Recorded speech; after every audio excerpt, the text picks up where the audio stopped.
देखिए, इंसान बाहर की चुनौतियों से नहीं हारता, अपने अंदर की कमज़ोरी से हारता है।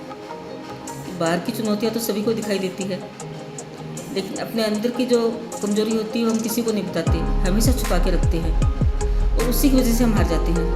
और जो बाहर दिखता है उसका हम सबके सामने ढिंढोरा पीटते हैं कि मेरे सामने वो मुसीबत है, मेरे सामने वो चुनौती हैं, इसलिए मैं थक गया हूँ। देखिए, एक कहावत है कि रोड पे कितने भी कंकर बिछे हुए हों, अगर हम अच्छे जूते पहन के चलेंगे तो बहुत आराम से चल पाएंगे। लेकिन अच्छे जूते के अंदर एक भी कंकर आ गया तो फिर चाहे रोड कितनी भी अच्छी हो, हम एक कदम भी नहीं चल पाएंगे। तो वैसे हमारे अंदर की कमज़ोरी होती है, अगर हम कहीं पर भी अपने अंदर के कंकर को निकाल दें तो बहुत आराम से चल सकते हैं, लेकिन हम वो निकालते हैं और बाहर के कंकर की तरफ ध्यान देते रहते हैं कि बाहर की इतनी चुनौतियाँ हैं, मैं सब ओर से थक गया हूँ, सब ओर से परेशान हो गया हूँ। बाहर की चुनौतियाँ इंसान को कभी नहीं तोड़ती जब तक इंसान अपने अंदर की कमज़ोरी को दूर ना करे, क्योंकि सबसे ज़्यादा कमज़ोरी तभी आती है जब इंसान अंदर से टूटा हुआ होता है और उसमें सच्चाई से स्वीकार करने की हिम्मत नहीं होती है। तो इसलिए आपके अंदर अगर कोई भी कमज़ोरी है,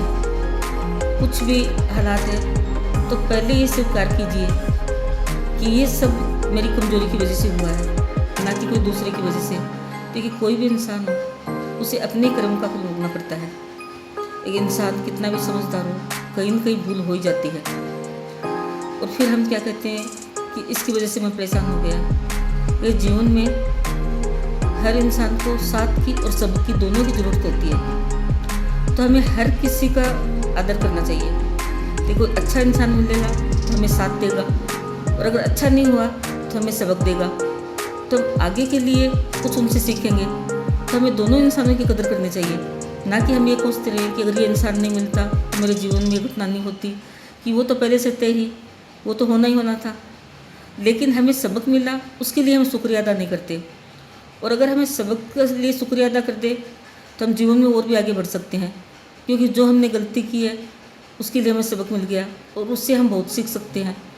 तो इसलिए जो इंसान हमें अच्छा ना मिले उसका भी हमें धन्यवाद करना चाहिए और फिर देखिए हम कैसे मंजिल के करीब पहुंचते हैं।